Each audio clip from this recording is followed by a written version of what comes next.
As a White House-level executive chef, I wanted to help my daughter start her business. So I gave up an $80,000 a month salary to run the kitchen at her Southern-style restaurant. Because the food was excellent, the restaurant soon became known all over town. One day after closing, Daniel Harris made me a plate of fried peanuts. When my son-in-law saw it, his face went cold.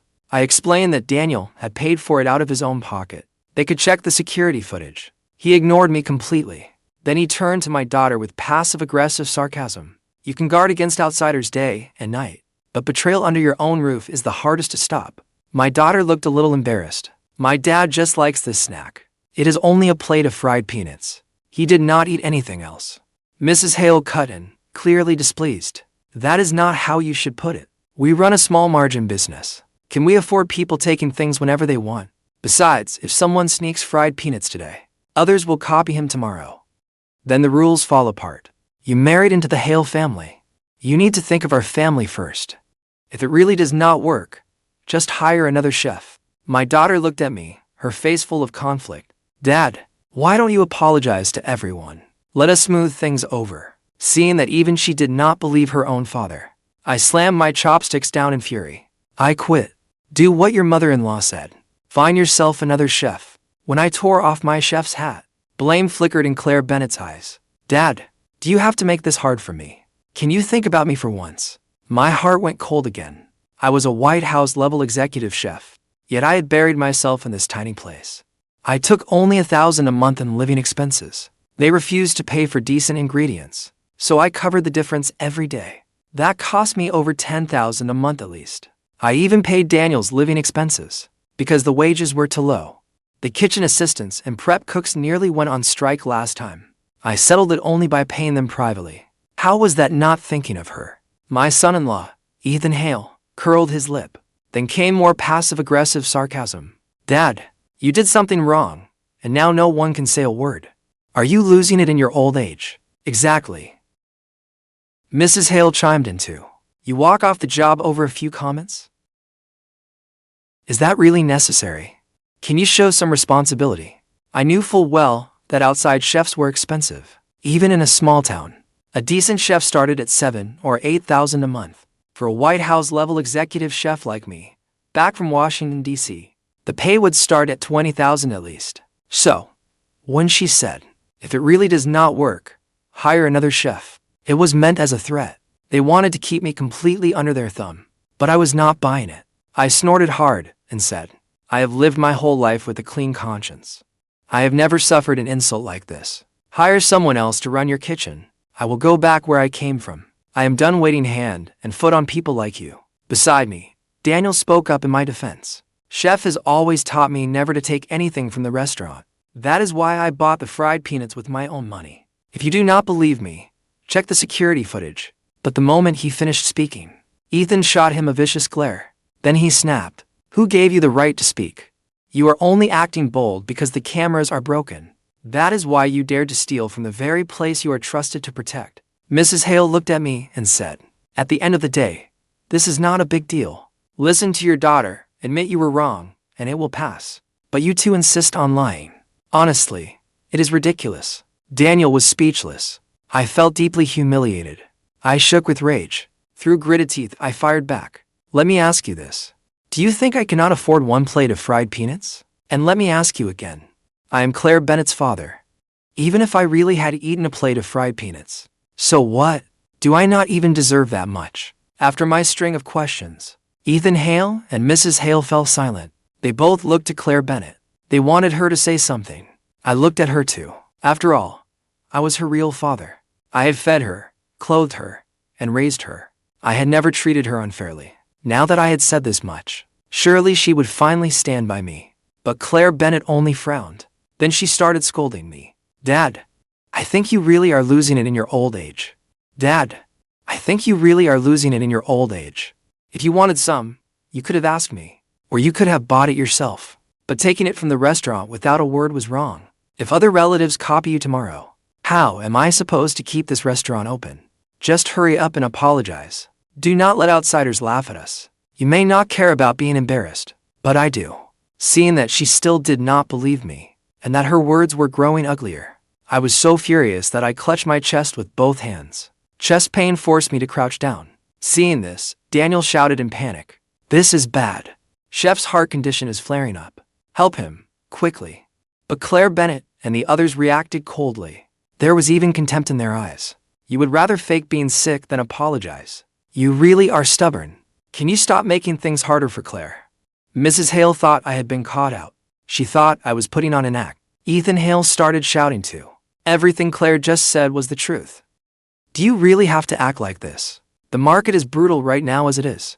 If you set this kind of bad precedent, how are we supposed to keep the restaurant open? Claire Bennett let out a sigh. Dad, stop making a scene.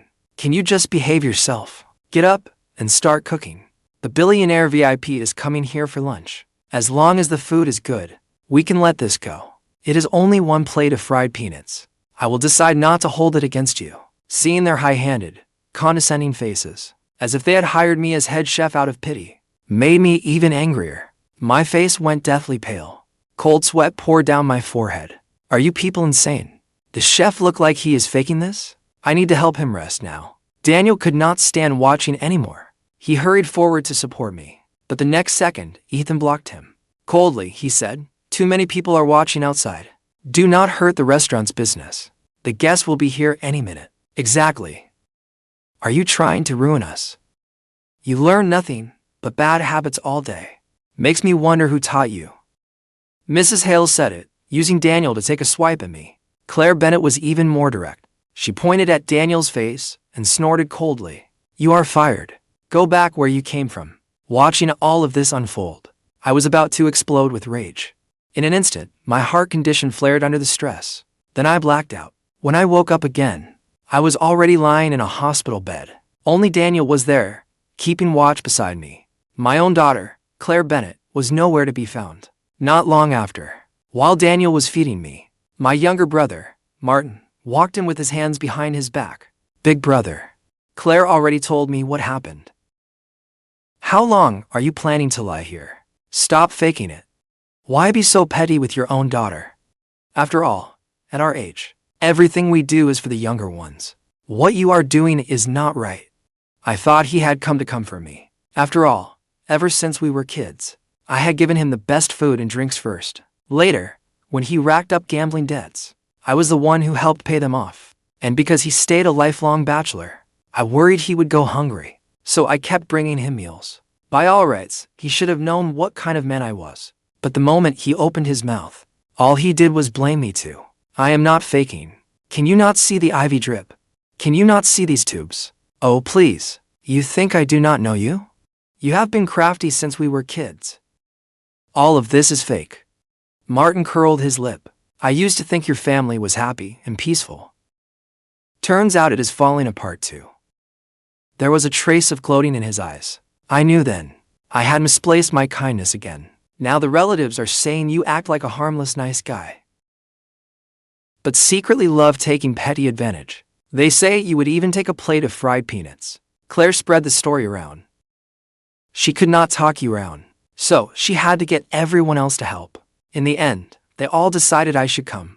Martin spread his hands. An old man like you. How would you survive on your own? Your daughter and son-in-law treat you well enough. You should be satisfied. That way, people will not talk behind your back. Besides, if you end up with no one left on your side, no one will support you in your old age. Every word was like a knife. Each one stabbed deep into my heart.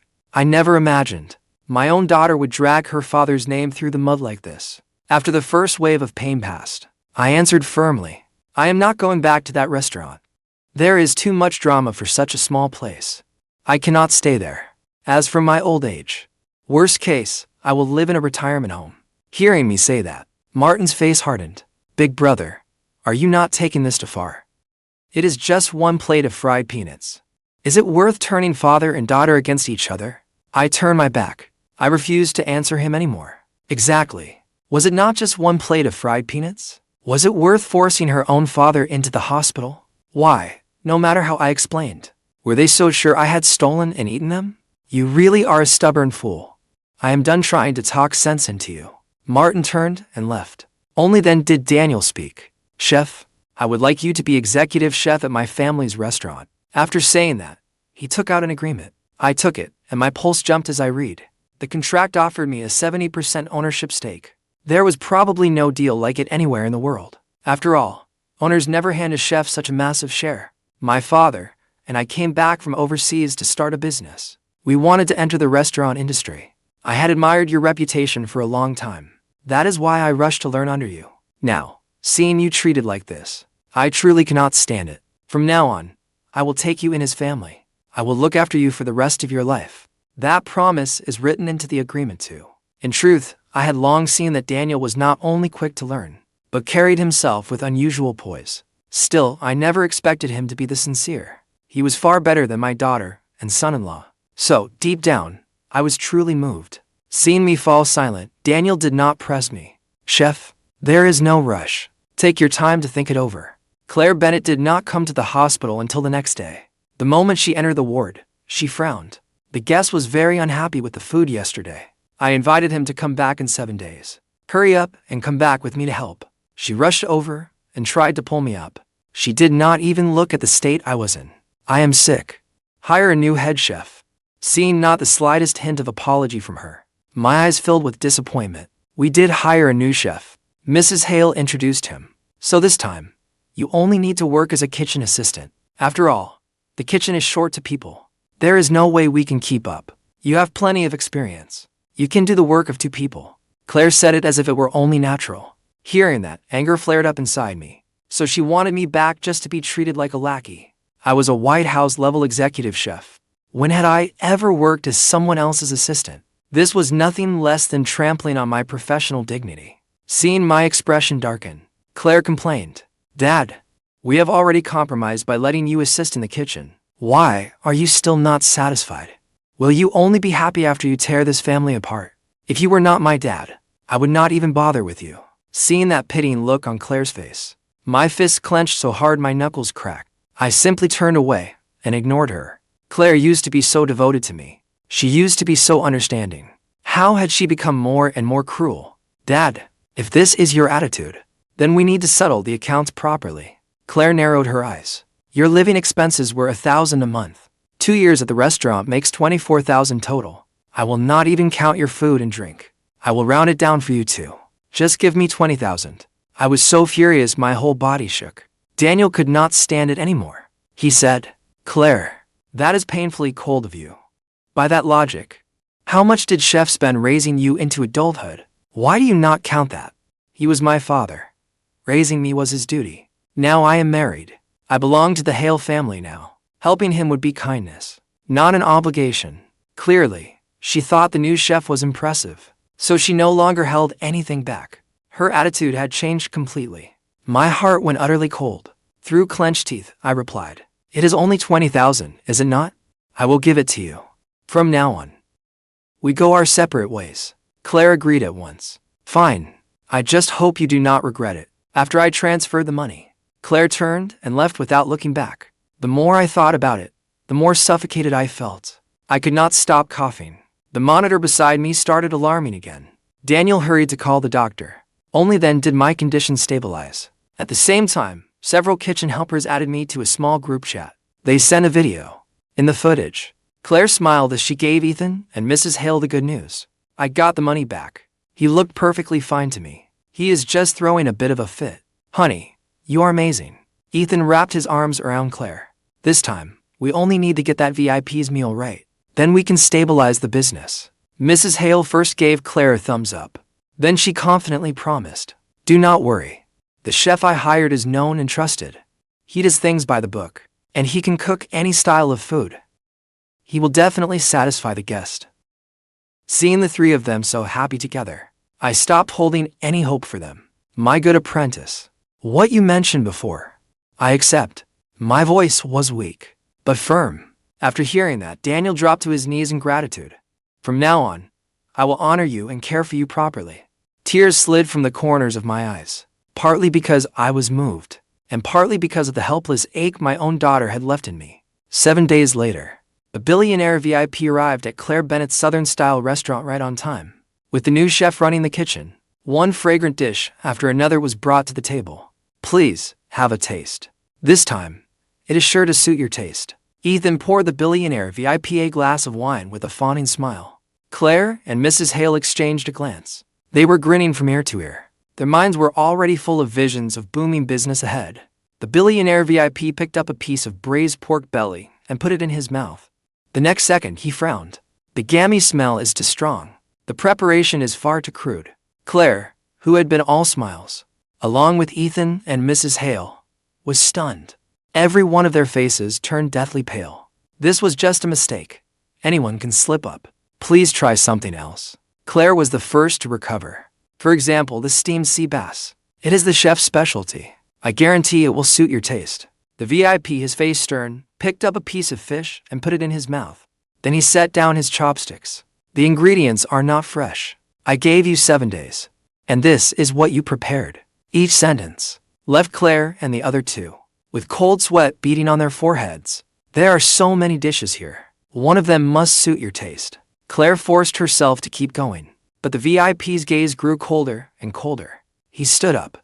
I am not eating another bite. Your restaurant still needs serious improvement. With that, he turned and left. Seeing this, Claire was dumbstruck. She turned to Mrs. Hale and demanded, "Didn't you say this chef was known and trusted, and completely reliable?" This. The new chef really does well around here. Everyone says his food is good. You asked a chef who has never handled a high-end banquet to serve an important VIP. Wasn't that just asking for trouble? Enough. My mom did not do it on purpose. Ethan shot Claire a harsh glare. If this chef will not do, then we will replace him. As long as we protect our reputation, we will not go out of business. Facing that mother and son, Claire felt a wave of helplessness, just as I had back then. Helpless, frustrated. The VIP had just gotten into his car when he received a call from his foodie friend. I finally know why that restaurant's food got so bad. The real chef was driven away. He is now at the newly opened Harris House restaurant. Come over and try it right away. The VIP did not hesitate. He went straight to the restaurant my apprentice had opened. The first dish served was cabbage and tofu soup.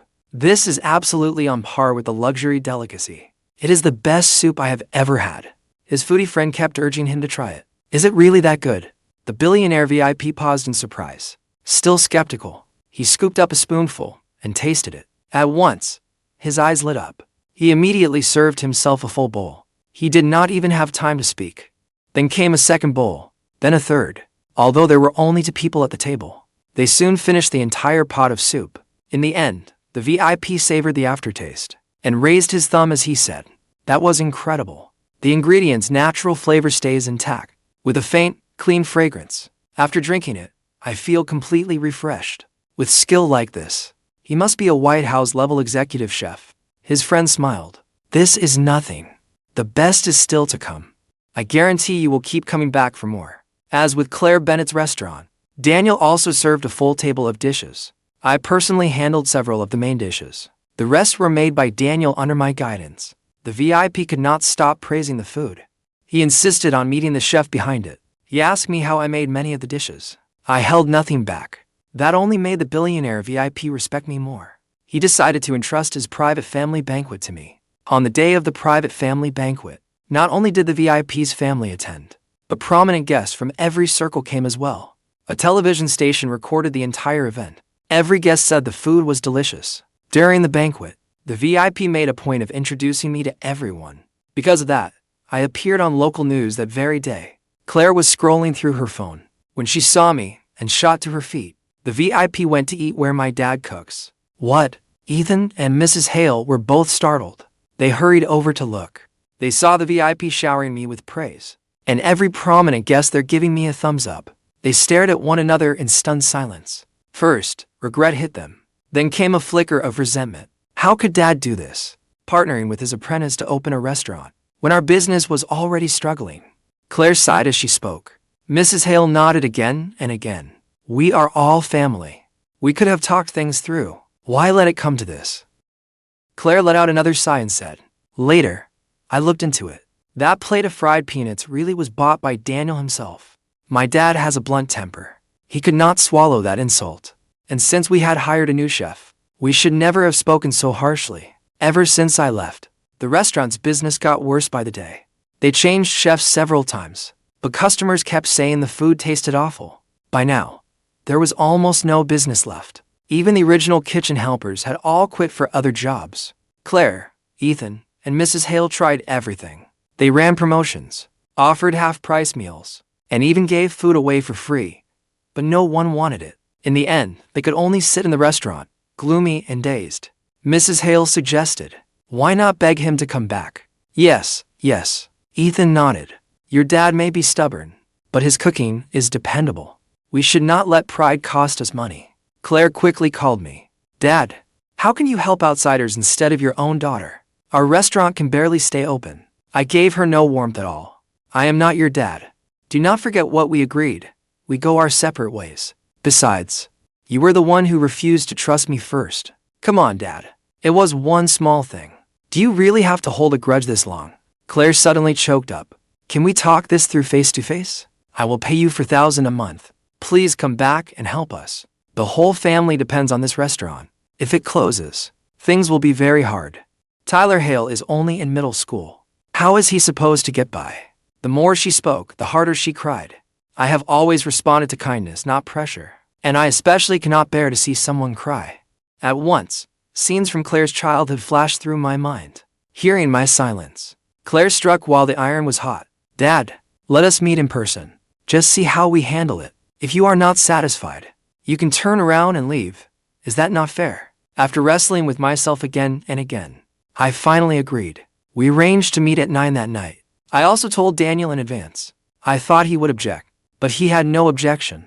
He only said he would support any decision I made. He even drove me to Claire's restaurant. I arrived more than half an hour early. I saw the restaurant door was slightly ajar. Just as I was about to go in, I heard Claire's smug laughter from inside. "Leave it to me. Ever since I was little, my dad has fallen for my tears. He will definitely stay." She sounded confident and certain. She knew exactly how to press the softest place in my heart. After all, Claire's late mother died early, so I had always treated her like something precious. I was terrified she might suffer. "Good daughter-in-law, we are counting on you." Mrs. Hale raised her thumb in praise. Then Ethan spoke up. "Once your dad comes back, I will follow him around and learn his cooking skills. Then we won't have to tiptoe around him anymore." Hearing that, my heart lurched hard. Every hair on my body stood on end, and Claire actually nodded in agreement. Then all three of them burst out laughing together. I could not hold back anymore. Furious, I shoved the door open. The laughter inside stopped dead. All three turned and stared at me. Shock spread across their faces. They never expected that I, who usually arrived right on time, would show up early tonight. "Dad, when did you get here?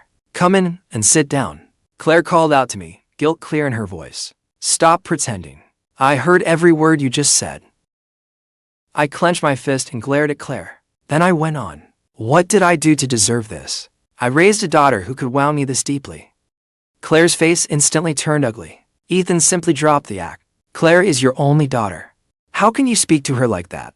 Besides, as her father, you are supposed to do everything you can for her." "Exactly.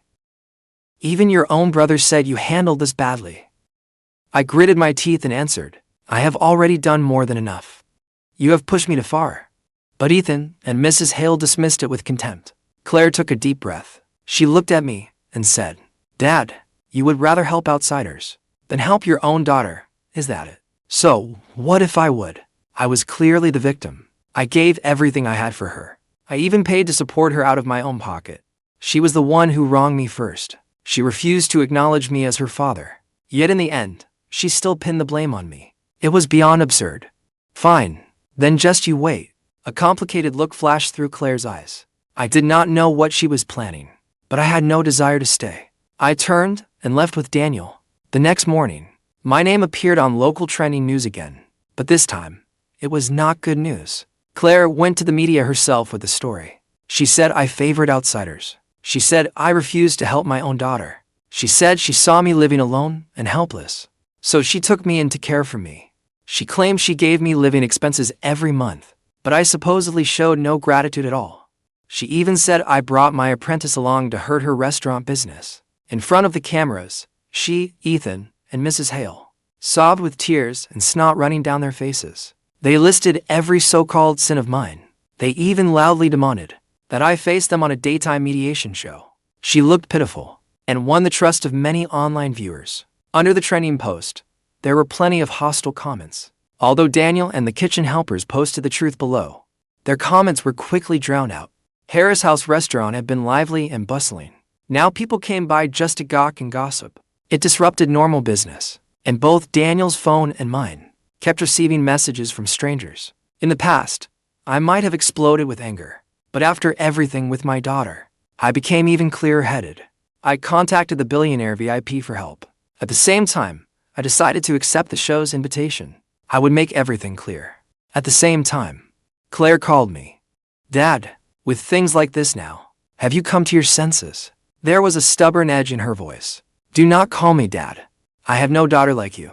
You, Ethan, and the Hale family have truly disappointed me. Unexpectedly, Claire actually laughed. People change. I do not want to keep struggling like this. Give me a straight answer. Are you coming back to help or not? This is your last chance. As long as you come back, we can put everything behind us. I answered coldly with one word. No. Then I hung up. I blocked and deleted her number at once. Not long after, the billionaire VIP came to Harris House Restaurant in person. He said to me, Chef Bennett, I heard what happened to you. If there is anything you need my help with, just say the word. I thanked him first. Then I replied, since Claire and the other two want me to confront them on the daytime mediation show, then I will go. But before that, I need to prepare. I hope you can help us look into a few things. I wrote everything down and handed the paper to the billionaire VIP. He gave me his word it would be done within 2 days. Only then did I have Daniel start a live stream. I announced that I would appear on the show. I would face Claire in front of everyone. When Claire learned this, she started playing the victim online. That drew sympathy from some people again. There were plenty of vicious comments too, but I never responded. I did not show my face either. I prepared in silence. Only on the day the show began, I finally appeared at the studio. When Ethan saw me, he spoke first. Dad, we are all family. Why take things this far, sir? In front of the audience, he suddenly spoke to me with forced respect.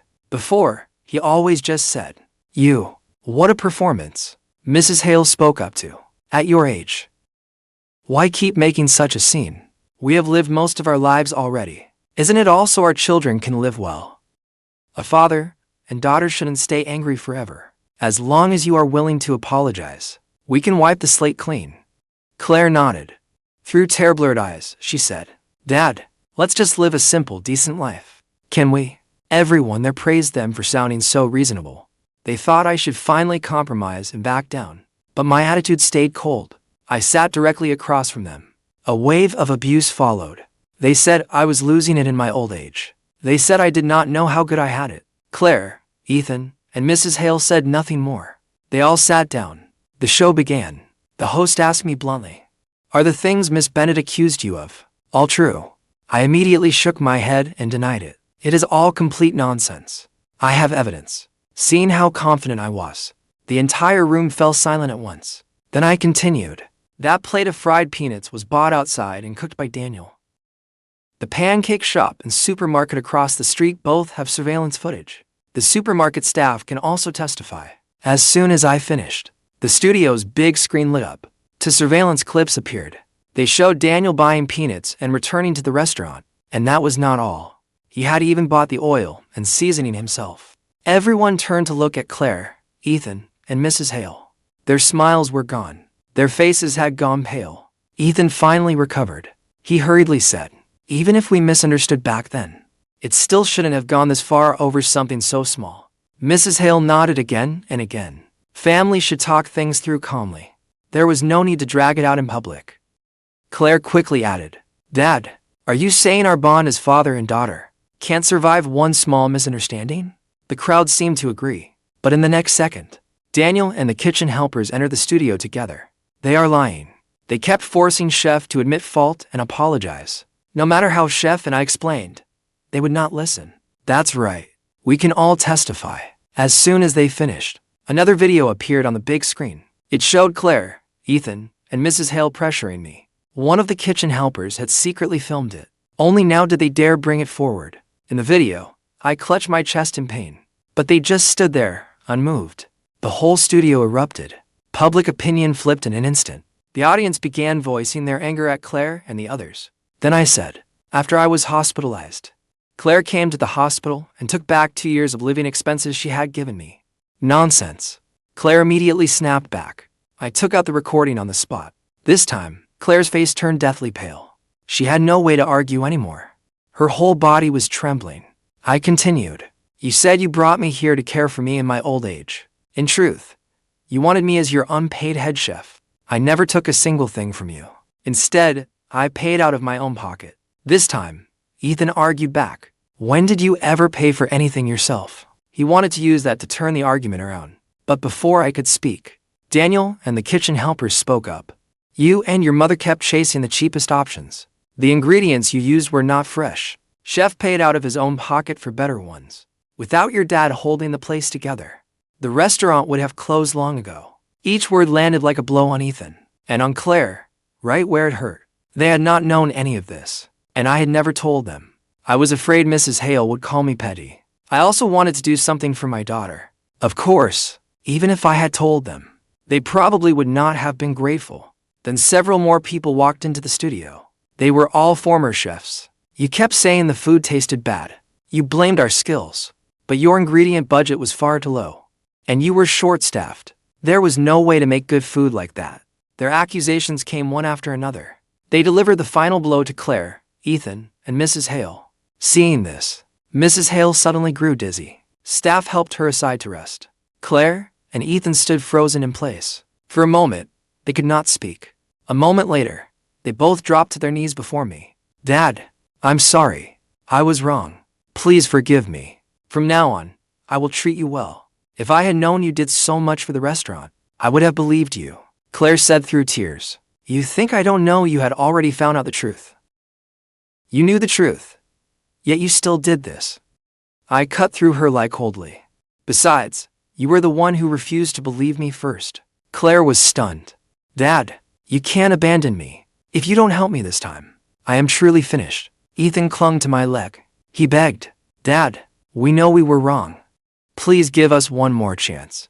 As the two of them thought back on everything, they were sick with regret. If only they had treated me a little better, the restaurant would surely still be thriving. My heart had already gone cold. After saying that, I turned and walked away. Claire and Ethan tried to chase after me, but the audience stopped them. Everyone was condemning what they had done. Though Claire was still calling after me, I never looked back. I walked out of the studio without hesitation. Later, because of poor management, Claire Bennett's Southern-style restaurant finally shut its doors. She and Ethan argued every day because of it. Their life became deeply unhappy. Claire once sent someone to say she wanted to see me. I hesitated for a long time. In the end, I still went. We met in a small tea shop. Claire was much thinner than before. Dark circles shadowed her eyes. When she saw me, tears spilled down at once. Dad, she called out once, then could not say another word. I sat across from her. I poured her a cup of tea. I know I was wrong. I truly know it now. She lowered her head. Her voice was hoarse. All these years, I took your kindness for granted.